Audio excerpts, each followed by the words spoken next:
Pemirsa, vonis bebas terdakwa kasus tewasnya Dini Sera Afrianti mengundang reaksi dari sejumlah pihak. Setelah keluarga Dini melaporkan majelis hakim yang memvonis bebas Ronald Tadur ke Komisi Yudisial, Komisi 3 DPR juga menerima pengaduan keluarga yang menuntut keadilan. Bersama melakukan tindak pidana sebagaimana didakwakan dalam dakwaan pertama pasal 338 KUHP atau kedua pasal 351 ayat 3 KUHP atau ketiga ke 1 pasal 359 KUHP dan kedua pasal 351 ayat 1 KUHP. Membebaskan terdakwa oleh karena itu dari seluruh dakwaan penuntut umum di atas. Memerintahkan terdakwa dibebaskan dari tahanan segera setelah putusan ini diucapkan, memulihkan hak-hak terdakwa dalam kemampuan, pendidikan dan hak-hak serta martabatnya. Vonis hakim kasus tewasnya Dini Sera Afrianti itu yang jadi pemicu reaksi sejumlah pihak. Dakwaan jaksa terhadap Ronald Tanur selama 12 tahun dinilai tak terbukti sehingga terdakwa bebas. Jaksa mendakwa Ronald Tanur dengan 3 pasal, yakni tentang pembunuhan, penganiayaan, serta kelalaian yang menyebabkan kematian. Kejaksaan pun bereaksi.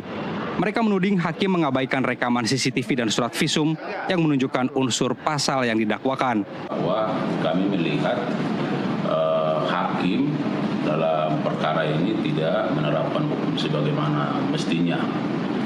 Ya, atau dalil-dalil yang disampaikan oleh jaksa penuntut umum tidak dipertimbangkan sepenuhnya oleh majelis sehingga hakim membebaskan terdakwa dalam perkara ini.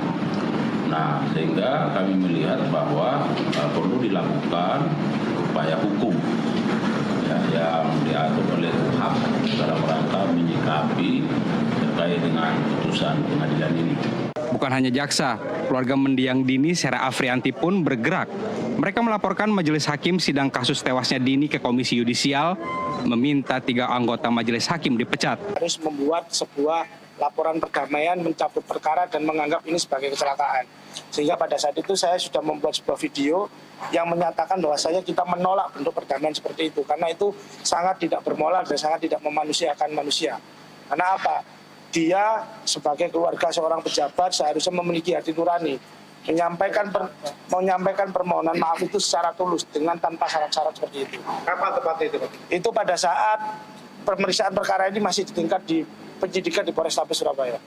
Itu sudah kami tolak dan setelah itu, dan itu pun yang menyampaikan bukan langsung dari keluarganya. Ada iming-iming untuk perdamaian itu? Tentunya ada janji-janji, tapi kami tidak menghiraukan itu karena kami meminta permintaan maaf yang tulus, bukan bentuknya seperti itu. Selanjutnya, keluarga korban pun melapor ke Komisi 3 DPR dan anggota Dewan pun berjanji mengawal pemeriksaan terhadap hakim kasus tewasnya Dini Sera Afrianti. Ini sangat-sangat janggal karena kami amat sangat prihatin dengan putusan seperti ini. Kalau dari rekaman video yang kami lihat juga ya, kami lihat di di media sosial ya dan di televisi juga, sebenarnya nggak masuk akal yang bersangkutan divonis bebas. Seharusnya majelis hakim itu bisa menerapkan prinsip ya pembuktian circumstantial evidence. Ya, artinya bukti yang indirect, yang tidak langsung. Karena dari rangkaian peristiwa, misalnya dimasukkan ke bagasi dan lain sebagainya, ya artinya memang secara garis besar ya ini mengarah kepada si terdakwa. Nah, kenapa kok bisa dibebaskan dalam perkara seperti ini? Perubahan dari dakwaan 12 tahun menjadi bebas memunculkan kontroversi. Aksi massa ini salah satu buktinya. Mereka prihatin terhadap keluarga korban yang menuntut keadilan dari para hakim yang seharusnya arif dan bijaksana.